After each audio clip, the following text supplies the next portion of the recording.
Hello guys! Ito na po ang final output ng project ng grade 1 student. Isang alkansyang baboy na gawa sa bote ng Sunrox. Ito naman ang itsura niya dati. Ordinaryong bote lang, walang kulay, walang design.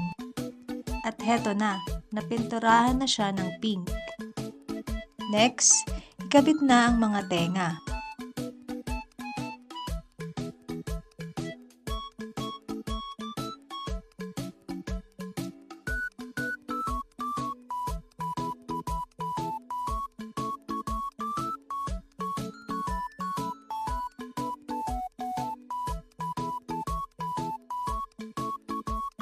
Sunod, naglagay ako ng 4 na takip para maging mga paa.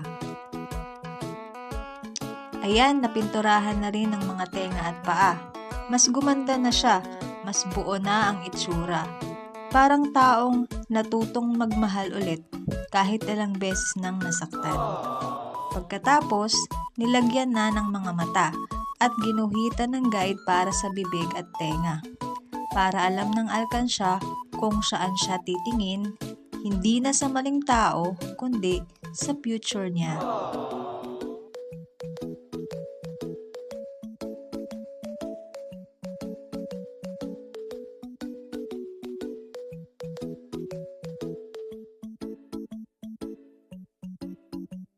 Isang alkansyang baboy na mula sa basura pero may malaking silbi, lalo na sa mga taong walang jowa pero maraming heartbreak. Kung nagustuhan nyo ang video na ito, like, share, and subscribe na po kayo. At tandaan, mag-ipon muna bago magmahal para hindi lang puso ang may laman, pati alkansya. Bye guys!